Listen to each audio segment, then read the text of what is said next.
Good morning student. Maths अड्डा में आपका स्वागत है। मैं हूं मास्टर राकेश। आपके सामने जो टॉपिक लेके आया हूं, इस टॉपिक का नाम है स्टैंडर्ड एंगल। होते क्या है स्टैंडर्ड एंगल? देखिए आप, एंगल होता क्या है, पहले किसको बोलते हैं। अच्छा, ये रे है, रे किसको बोलते हैं? जिसका एक रे ये है, एक रे ये है। ओके, सो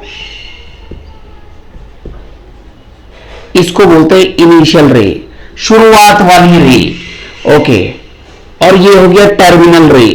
कौन सा? टर्मिनल रे।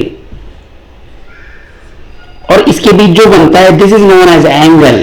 और ये एंगल कुछ भी हो सकता है, कितने भी डिग्री का हो सकता है। तो टर्मिनल रे, ओके, इनिशियल रे। सो इनिशियल रे से इनिशियल आर्म बनता है, इनिशियल आर्म। तो ये इनिशियल आर्म हो गया और ये टर्मिनल आर्म हो गया। Okay, initial arm and terminal arm. इसके बीच में, दो रेस के बीच में बनने वाला जहां पे जॉइंट होता है, इसको लेट से ओ दे दिया। ये ए है, ओ बी है। सो ओ ए इनिशियल रे है, ओ बी टर्मिनल रे है। यानी कि ये यहां से ऐसे ऐसे करके ऊपर चलेगी टर्मिनल रे। ये पहले इनिशियल रे पे थी, ऐसे ऐसे करके टर्मिनल रे पे चलेगी, ऐसे ऐसे करके। ओके, सो ओ हो गया वर्टेक्स। वर्टेक्स मींस कॉर्नर, जहां पे दो रेज का ज्वाइंट पॉइंट मिलता है, उसको वर्टेक्स बोलते हैं। ओके, वर्टेक्स क्या होता है? जैसे ये है तो ये एक वर्टेक्स हो गया। ओके, ये रे है, ये रे है, दोनों रे यहां पे मिल ली तो वर्टेक्स हो गया। ये रे है, ये रे है, दोनों यहां पे मिल ली, वर्टेक्स हो गया। Vertex means corner. Okay, vertex means corner. Okay, vertex का जो प्लूरल होता है, इसका जो प्लूरल होता है वो वर्टिसेस होता है। क्या होता है? वर्टिसेस। तो वर्टिसेस इसका प्लूरल है, वर्टेक्स एंड। तो जैसे जैसे इनिशियल रे से टर्मिनल रे ऐसे ऐसे जाएगी तो एंगल चेंज होते जाएंगे। अब कैसे होते हैं, कौन कौन से एंगल चेंज होते हैं सब? अच्छा, और सबसे पहला जो एंगल है उसको बोलते हैं acute angle. Acute angle. So जो, एक मिनट में रजिस्टर ले लेता हूं। सो सबसे पहला जो एंगल है that is known as acute. Acute होता है 0 to 90 के बीच में। Okay, between 0 to 90। ओके, जो भी 0 to 90 रहेगा उसको एक्यूट एंगल बोलेंगे। मैंने कहा 89 डिग्री, क्या ये एक्यूट है? बोलोगे yes sir, this is acute angle. मैंने कहा 75 डिग्री, क्या ये एक्यूट एंगल है? Yes sir, this is. मैंने कहा 1 डिग्री, क्या ये एक्यूट एंगल है? यस सर, क्योंकि 0 और 90 के बीच में होते हैं। ओके, मैंने कहा 0.5 डिग्री, क्या ये एक्यूट एंगल है? Yes sir, this is acute angle. So 0 से 90 के बीच में आप 90 को नहीं बोल सकते, 90 इंक्लूड नहीं है इसके और इसके बीच में, के बीच में, के बीच में, तो उसको एक्यूट बोलते हैं। ओके, सो यहां से लेके ऐसे ऐसे टर्मिनल, ये इनिशियल रे पे पहले दो रेज होती है, फिर ऐसे ऐसे करके ट्रेवल करती है। So this is acute angle 0 से 90 के बीच में। अच्छा, अगर इनिशियल रे ऐसा रहा और टर्मिनल रे ऐसा आ गया, पहले ऐसे थी, ऐसे ऐसे करके ट्रेवल ऐसे हो गई, तो ये एग्जैक्टली 90 डिग्री का एंगल बनता है। ओके, सो ये इनिशियल आर्म हो गया, आई ए बोल सकते हो उसको, या इनिशियल रे बोल सकते हो। ओके, ये टर्मिनल आर्म हो गया, टी ए और T R, terminal rays, terminal ray T R, terminal arm T A. Okay, तो ये वर्टेक्स हो गया ओ, ये ए हो गया, ये बी हो गया। पहले ऐसे थी ये रे और धीरे धीरे धीरे ऐसे आ गई, तो ये 90 डिग्री का एंगल बन गया। तो this is known as right angle, this is known as right angle. So ये 90 डिग्री का एंगल बनता है, this is known as right angle. Right angle के बाद हम बनाते हैं तीसरा वाला angle, this is known as obtuse angle. Okay, तो राइट एंगल जो एग्जैक्टली 90 डिग्री का हो, एग्जैक्टली 90 डिग्री का, 90 डिग्री का जो एंगल हो, that is known as right angle. So right angle के बाद हमारा आता है obtuse angle. Okay, so same way में ये आपकी इनिशियल रे है, ये क्या है? इनिशियल रे या इनिशियल आर्म बोलो। ओके, सो इनिशियल आर्म, ये ओ है, ये ए है।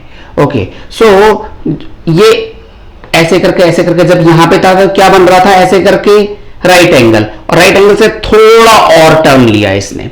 ओके, ईस्ट से नॉर्थ गया। नॉर्थ, देखो आपकी जो डायरेक्शंस होती हैं, ईस्ट वेस्ट नॉर्थ साउथ, पहले ईस्ट में थी, ईस्ट से नॉर्थ गई, नॉर्थ से वेस्ट की तरफ आई, ओके, नॉर्थ से वेस्ट की तरफ आई।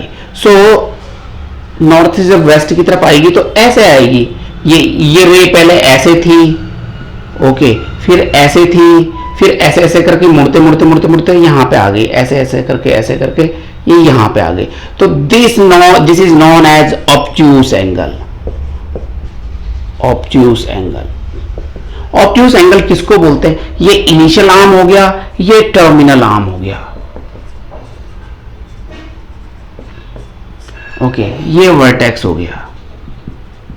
सो initial arm, terminal arm and vertex, this is known as obtuse angle. यानी कि ऑब्ट्यूस एंगल किस किस के बीच में होगा? 90 डिग्री टू 180 डिग्री के बीच में, के बीच वाला एंगल, के बीच वाला angle. So this is known as obtuse angle, okay, this is known as obtuse angle, ये ओके। सो 90 से 180 के बीच में, मैंने कहा क्या 91 डिग्री, इज इट ऑब्ट्यूस? आप बोलोगे yes sir this is obtuse. मैंने कहा 179 डिग्री, क्या ये ऑब्ट्यूस है? Yes sir it is obtuse. 180 degree not an obtuse, 90 degree नहीं है ऑब्ट्यूस, ओके। सो आपको ध्यान रखना है 91 मतलब 90 और 180 के बीच में जो नंबर आते हैं वो ही ऑब्ट्यूस एंगल होंगे। मैंने कहा 101 डिग्री, यस सर ऑब्ट्यूस है। मैंने कहा 118 डिग्री, यस सर ऑब्ट्यूस है। मैंने कहा 139 डिग्री, यस सर ऑब्ट्यूस है। मैंने कहा 191 डिग्री, नहीं सर होता ही नहीं है ऑब्ट्यूस, क्योंकि 90 से 180 के बीच में। मैंने कहा 180 डिग्री, नहीं सर ये भी नहीं आएगा, क्योंकि ये इसके बीच वाले बताने हैं, है ना, कॉर्नर कॉर्नर वाले नहीं बताने हैं। इन दोनों के बीच में जो नंबर आते हैं सारे के सारे वो डिग्रीज वाले ऑब्ट्यूस एंगल होंगे, okay. So this was obtuse. Same way ये फंडा चलता है इनिशियल आर्म और टर्मिनल आर्म के बीच में। अब देखिए इनिशियल आर्म ऐसे थी ओ ए, ओके, पहले ऐसे गई, फिर ऐसे हुई, फिर ऐसे हुई, अब सीधी खड़ी होगी, मतलब ईस्ट, ये था ईस्ट फेसिंग की तरफ था, ये देखो ईस्ट फेसिंग, अब चलेगी वेस्ट फेसिंग की तरफ, तो यहां से ये वेस्ट फेसिंग, तो ये थी इनिशियल आर्म ओ ए वाली इनिशियल आर्म, और ओ था वर्टेक्स। वर्टेक्स मींस कॉर्नर, जहां पे दो रेज मिलती है वहां पे वर्टेक्स बनता है। और ये थी ओ बी वाली, क्या थी? Terminal arm. सो एक स्ट्रेट लाइन में ये एंगल बना इसके बीच, इनिशियल आर्म और टर्मिनल आर्म के बीच में बनने वाला angle. This is exactly at 180 degree exactly. तो this is known as straight angle, this is known as straight angle. यानी कि लाइन में बनने वाला एंगल, लाइन में बनने वाला एंगल कितने डिग्री का होता है? 180 डिग्री ऑलवेज। सो इसको लाइन में बनने वाला एंगल हमेशा 180 डिग्री का होता है। इससे रिलेटेड एक और चीज है, ये 180 डिग्री का है। अब इसके मैं चाहे 3 टुकड़े कर दूं, ऊपर का पूरा सम 180 डिग्री ही रहेगा, ओके। मैं इसके 5 ब्रेकअप कर लूं, 1 एंगल, 2 एंगल, 3 एंगल, 4 एंगल, इन चारों का सम भी 180 रहेगा, क्योंकि स्ट्रेट लाइन के ऊपर बन रहा है ये angle.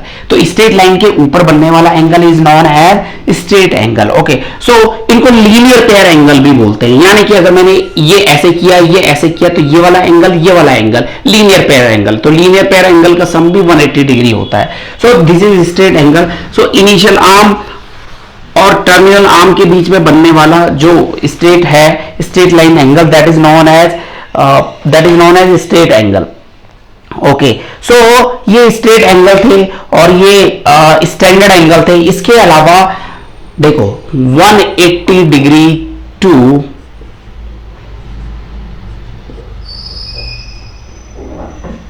Okay, between 180 degree to 360 degree, इसको this is known as reflex angle. क्या बोलते हैं? Reflex angle. मैंने कहा ये एक एंगल है, ये हमने पढ़ा था, ये एक्यूट है, तो इसके बाहर जो बच गया angle, this is known as reflex angle.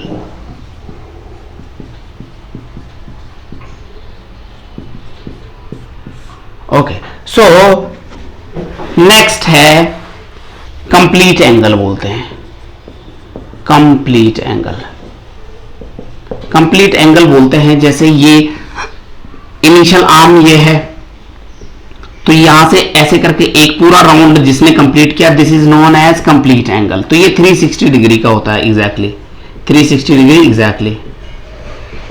तो this is known as complete angle. तो this was all about the angles. So यही एंगल स्टैंडर्ड एंगल है जो स्टैंडर्ड एंगल के बारे में बताता है। आप चैनल को जरूर लाइक, सब्सक्राइब एंड शेयर करिए। नेक्स्ट वीडियोस मैं डालते रहूंगा और धन्यवाद।